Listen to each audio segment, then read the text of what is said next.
Hey, it's Dr. Spencer here today, and we are going to be talking about PCOS or Polycystic Ovarian Syndrome and weight loss. It's a very important topic because I get a lot of questions from followers and patients who come in asking for weight loss help when they feel like they're struggling due to their PCOS. So what are the goals for this video? Well, I really want to validate the struggles. There's nothing like a doctor who wags her finger and shames and just says, hey, you just need to eat chicken breasts and spinach and really just go for long runs and whatever, work out. I want to be able to validate your struggles if you have PCOS watching this, or if you're just doing this for education, of course. I'm going to teach you about this, but I also want to empower you. You are not broken if you have PCOS and you want to lose weight. It is very well possible. I'm going to show a few things here from followers who shared their stories of when they got diagnosed with PCOS and how they're able to continue to lose weight. There's a lot of myths out there that it's just your hormones because you got PCOS, so it's your hormones, you can't lose weight. But really, what does that even mean? We're going to go over that. I do want to reiterate, though, that weight loss doesn't cure PCOS. I'm going to discuss briefly the pathophysiology, like what is the underpinning issue with PCOS and why does it happen. A lecture for that would take a long time to go into the nitty-gritty, and there's some long reviews that are quite interesting. But I just want to say weight loss isn't going to cure your PCOS, but it will alleviate some of the symptoms that occur with PCOS. I know there's a few really cool Instagram influencers with PCOS that talk about it. That would probably be really mad if I said that you just need to lose weight and it's going to cure your PCOS. So I want to reiterate that. This is just for those who are looking for, reasons why they feel like they're struggling when it comes to weight loss and PCOS. That's it. So here's a cool little thing here from Everett Abercrombie. Diagnosed as a kid, obese most of my life, starting lifting and learning healthy eating habits in my 30s. Lost 90 pounds. So that's a cool little case study there. There's a couple more here. Hardly Jewish. Lost 100 pounds and have maintained it for 4 years despite the PCOS. Another one, 20 pounds. Following my account. Oh, man. But very cool. Here's the PowerPoint I discussed. I was going to make this PowerPoint. And, here's a couple more. 12 years ago, diagnosed. Lost over 100 pounds. Another person, 100 pounds. Healthiest ever been, 39. Athlete with PCOS. Lost 20 pounds. Exercise. Diet. It's tough, but you can still do it. All right, so what is PCOS? Look, like I said before, we could have long lectures going into the very specifics of how there are changes in the brain communication with your ovaries and how the changes in insulin sensitivities in the various tissues really screw things up, so to speak, when it comes to ovulation and your hormonal cycles. So really what I'm going to say here is the description of PCOS when you're going to diagnose it, when you look at the different criteria. There's multiple criteria out there. I use the Rotterdam criteria. You only need 2 of these things: irregular periods, or really it's oligomenorrhea, or long intervals between your periods, or with anovulation, you're not ovulating. High amounts of male type of hormones, the androgens, what we think of, those are the things that can cause a little bit of male pattern baldness, usually around the front of your forehead, and also things like acne, and then unwanted hair on your face or other places, usually called hirsutism, and then obviously the polycystic ovarian, which actually you don't even need that for the diagnosis, and some people may not even call them cysts or follicles that haven't fully developed. And in fact, some people want to rename this the metabolic reproductive syndrome. But usually what happens, you go to the doctor, is I'm not having regular periods anymore. Sometimes I go a few months without them, and I kind of bleed for a little bit, and then that's it. And then I go another few months, and then they discuss, well, do you have some extra hair on your face? You have acne. Then they do some tests. I do want to say maybe I'll do a video with my brother, an endocrinologist, to go over the exact diagnosis because I've found that some people are misdiagnosed as PCOS, and actually they had some other things, which are very important to find out. So usually you'll do some tests. Obviously, they'll test your testosterone and a few other things. 17-hydroxyprogesterone is something that should be tested as well if they're even considering this. But I do want to point out that it's really interesting. When you look at every single textbook or every review on the pathophysiology, I'm saying like everyone, it'll say something like this that I posted there. I took a screenshot. The pathophysiological mechanisms of PCOS are complex and not fully understood. It's very complex. So it's not as easy as my other thyroid video where it's like, oh, your thyroid's gone, your brain's sending a higher signal. No, it's very complex, genetic environments, all combined into one.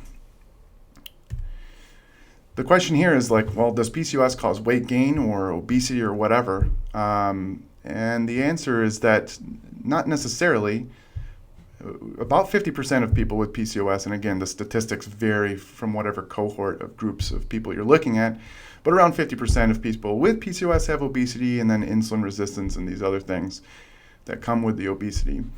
But there are plenty of people with PCOS who are very lean. I've had lots of patients with that, and that probably means there's certain phenotypes within PCOS, the phenotype meaning how you kind of present in different clusters. And in fact, in the future, they're probably going to have subtyping of this. I really do think they should rename it. It's because the cystic ovarian syndrome isn't the main part of it. It's really the other stuff that I was talking about. But weight gain certainly worsens those PCOS symptoms like the androgens, acne, the hair loss, and the irregular periods. And obviously weight loss can improve it. Again, doesn't cure, but can improve those things. So there's a strong association, but it doesn't necessarily cause the weight gain. And we're going to go over what may be the reason why those with PCOS struggle. In fact, I've had lots of patients who seem to have struggled with weight loss, and I can't tell if they struggle more so than my other patients with obesity, but it just seems to be that case. And I see a lot of stuff on the internet, like, I can't lose weight because I have PCOS. And whenever I ask why they feel that way, you know, I asked it, I didn't put the screenshots here, but when I asked, and a lot of people just kind of said hormones and insulin resistance, and we'll certainly get into that. But there's a few other reasons why this may be the case. So why? Again, is there a slower metabolism? Yeah, there's some evidence that may point to that. What about greater appetite? You're taking more calories in. And of course, if you follow me, it's like energy deficit, meaning you have to eat fewer calories than you burn. It doesn't matter what condition you have to do that in order to lose fat and weight. That's the most important. So if you have a slower metabolism, you're not burning as many calories. Not as many calories are going out. If you have a greater appetite, you're going to take more calories in subconsciously, not on purpose necessarily. Obviously, hormones can change where you're storing the calories. What are you storing at a muscle or as fat, or where you're storing that fat? And then obviously there's things like binge eating disorder and all sorts of different mental changes that can occur with inflammatory problems and with different disorders and syndromes. So let's look into these different things here. Do you have to do anything differently? We're going to find out. All right. So do you have a slower metabolism? Look, if you looked early on in the studies, it looked like there was a difference. If you look at the bottom here, those with insulin resistance, with PCOS, they seem to have a lower basal metabolic rate. That's the doing absolutely nothing. That's how many calories your body burns. When you look at further studies in the future, more recently, there didn't seem to be much of a difference between the basal metabolic rate and with those with PCOS and those without PCOS. And then, of course, at the top here, I have the most recent study where they use like what's called doubly labeled water, where it's pretty cool. You drink this special water, isotope water, and you watch them over a period of time, and you can actually check the metabolites and see how many calories are burned, total daily energy burned, not just your basal metabolic rate. So including exercise in that. But this is a pretty small study. These are all small studies. So it doesn't necessarily look into the different phenotypes of PCOS, but it gives us some clues here. Here's another one, just looking at the metabolism, and what it basically says. We should probably look at other factors other than metabolism when it comes to PCOS and weight loss. What about the appetite? I was trying to look for a bunch of studies here that, unfortunately, there hasn't been a lot done, because I have a hypothesis that those with insulin resistance specifically, not just the metabolism issue, but I think there's probably a change in the reward center. And there's some, and I'm going to get into the binge eating stuff, but there's probably something there in terms of higher inflammation due to the communication with your brain and your stomach and intestines and everything like that when it comes to appetite. Your brain controls your appetite. So I have a feeling that there's something there, but I didn't find a lot. I think it needs to be studied more. But obviously here you see that there may be an appetite dysregulation when it comes to those with PCOS. Again, who knows if this is a homogeneous group of people with PCOS, because as I said before, there's different types. There's obviously people that, those with PCOS that are very lean, and those that are not, and they seem to have clusters there. So I don't know if these were the same. What about binge eating? I have patients that come in and it's like, they say they're eating 1,200 calories. They swear up and down and they cannot lose weight. And I never accuse them of binge eating. When I ask them if there's times where you feel uncontrolled with your eating habits, and you try to screen for it as much as possible. You don't want to tell a patient that they're lying. But we have physics, and obviously if you're not eating very many calories, you obviously can't make tissue out of nothing. So there has to be energy coming in at some point. A lot of people are embarrassed to discuss this, so it's a good idea to get a good rapport with whoever your therapist is, your physician, your coach, RD, whoever. But it does show that those with PCOS tend to have higher incidence, or a higher proportion of those with PCOS tend to have binge eating disorder. So that's a possibility I want to throw out there. And again, this isn't to shame or blame. This is a very important thing. As a physician, I want to screen for it because I can treat it, obviously, with medicine and cognitive behavioral therapy. So with those with PCOS, I didn't include this there either, but because of the inflammatory response that goes on, it's possible that can create stress, and the hormonal milieu can cause irritability and feeling stress and not feeling that great, which then can contribute to anxiety and depression and binge eating and that sort of thing. So these things are important to understand. And of course, if there's binge eating there, we can treat it. Now, what about the hormones? This is what most people think is going on. But I always, whenever somebody says it's their hormones, I always want to know, what do you mean by that? What do you mean by hormones? Because that doesn't necessarily make sense from a physiological standpoint when you look at how people lose weight.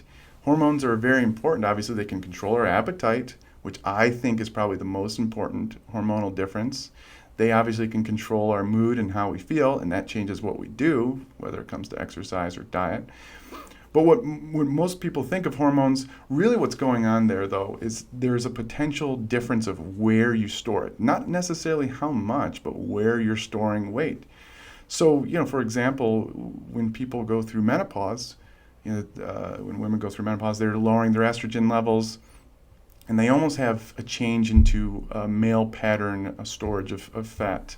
So they start getting more visceral fat storage. And this seems to happen in those with PCOS, considering there's a higher androgen state in the body.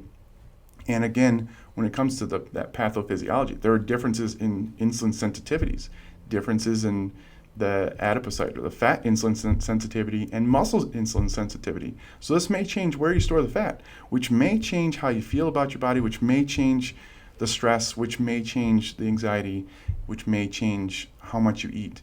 And again, these are all combined. Again, this isn't a shame and blame situation. I want to make sure to validate that it is absolutely a struggle, no matter whether you have PCOS or not when it comes to losing weight and keeping it off. But maybe particularly those with PCOS have all these things combined, which put together a perfect storm for struggle when it comes to losing weight compared to those without PCOS. So you can see here I have a quick box discussing how the androgens change how your adipocytes would function, where you would release them and where you would not.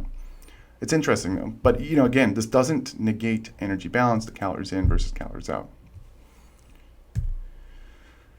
So, is there a special diet we should do? I hear all the time, you really got to cut out the dairy, you got to cut out the glutens, you got to cut out the sugars, you got to go keto, you got to go this, you got to go that. Really, the studies that show so far, there's not really much of a difference. You got to get into an negative energy balance. And it's easier than just saying, the doctor going, you must eat less and move more. You got to find a way to actually do that when it comes to the person in front of you. Whether you have PCOS or not, again, obesity is really tough to tackle because of the body going against you. And especially those with PCOS, as I said, there might be some more inflammatory changes that make it even harder. But again, not impossible. I feel like it probably makes it harder to actually stick to it due to the irritability and things like that. And obviously, if you're changing where you're taking fat stores away and gaining it, that's going to be really frustrating as well. So again, getting into a negative energy balance, despite no matter what it is probably the most important key. What about supplements? I see this all the time. Metformin is a common thing we give for insulin sensitization.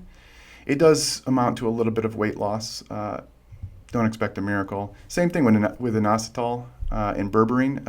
I included this bottle of glycosol. This is a company I made with my brother in medical school. We dissolved it recently, but we put berberine in a bottle. It's a very potent insulin sensitizer herb, and it's actually used for PCOS as well. Actually improves insulin sensitivity and may show a little bit of weight loss. But I want to emphasize that just changing that hormonal difference in insulin sensitivity doesn't amount to massive amounts of weight loss. It's a little bit. And it may help you make you feel better to do the things. I don't know if it would change without a caloric deficit necessarily, but it may help things get going. I want to point out here liraglutide is what's called a GLP-1 agonist, and that's a gut hormone, and I'll probably do a video on these things too when I do a whole lecture on weight loss medicines. But GLP-1 agonist, very powerful appetite suppressant. So this works by helping you eat fewer calories and feel better doing it. Some pilot studies with PCOS, but pretty big effects and probably more powerful than these other medicines at improving your weight loss. Here's what I think in the future we should be doing. We should be doing like controlled metabolic ward studies and really look at like differences and where fat's lost and see if they're in a more controlled setting to see what the differences are, if there are any, if it all comes down to just like, hey, you just need to find a way to eat less and move more when it comes to the energy balance, which is what it seems to be. But again, I think there needs to be more research there. I do think that we need to not just lump everybody with PCOS, because obviously there's people with PCOS that look differently. And if you look, the new guidelines are coming out and they're starting to make different types there. But we're going to see more there. We got to make sure that when we're talking about it, and this video is made for those with PCOS who struggle to lose fat, and that's pretty much it. And they tend to be mostly the insulin resistant type. So that's for this video, but there's other people with PCOS, obviously, as I said. We need to look at where, more in the hormones and the binge eating a little bit more as well. So putting it all together, look, goal is not to shame people with this. The goal is to look at reasons why it's hard to lose weight. I wanted to give hope that you still can do it. Absolutely, there's a lot of people that can do it. I want to validate your feelings that it is hard to do it, and maybe harder with PCOS, not necessarily from the hormones, but from all of it. I do want to emphasize too that if you have some sort of support and structure, you're going to be that much better at success, or more likely for success. The drugs and supplements that improve insulin sensitivity, don't expect massive weight loss. They may improve the hormonal differences, but they don't just magically remove fat from your body. That's not how they work. They may improve your symptoms, may improve how you feel, but you still need to eat in that energy deficit, of course. The drugs that improve appetite may be very beneficial. If you do feel like you struggle with binge eating, or where you just feel, it's not even necessarily, you might not even qualify for binge eating disorder based on the criteria, but you may feel like there's times where you feel out of control due to you just feel irritable and stressed. It may be a good time to reach out to your physician and get some sort of support. There are a lot of really cool groups on Facebook and all over the internet where everybody can kind of get together. I can't necessarily say whether they're better than other ones. There's some pretty good ones out there as far as I can tell for some of my patients. We have our RP Health group where there's a lot of support from me and from my RDs as well, and other people in the group. But I do want to emphasize as well, losing weight and keeping it off is hard, no matter whether you have PCOS or not. So that's what kind of blurs the lines of like, is it really the PCOS, or is it just because it's just hard to lose weight and keep it off? I do want to say, I want to be a little shill for my program here. Just really quick, we do have the PCOS diet templates. We basically made these based off our program with our RDs who have helped hundreds, and myself have helped hundreds of women with PCOS lose weight and keep it off. So we kind of adjusted the original diet templates that were really successful with RP to what we think matches the metabolic rate differences, if there is one. I talked about how there may not be one, but we did adjust it slightly for that, and then changed some of the carbohydrate and food macronutrients to what we believe would improve insulin sensitivity more than just an energy deficit. I know I talked about how like it doesn't matter as long as you get into an energy deficit, but we feel that this helps those get in with PCOS get into an energy deficit better than other programs out there where they've failed other programs. So, and of course you can work one-on-one with one of our awesome RDs who have worked with hundreds of folks with PCOS and have been very successful. And here's just some quick testimonials there. So if you have any comments or questions, you want to tell me off in the comments, I'll be sure to answer them. But again, with PCOS, it does seem to make things harder from what we can tell, but not impossible, and not to where you're broken, meaning that energy balance doesn't work all of a sudden. It always works, but it can make things more difficult to do it. Hope this helps. Comment, subscribe to my channel, whatever. Talk soon.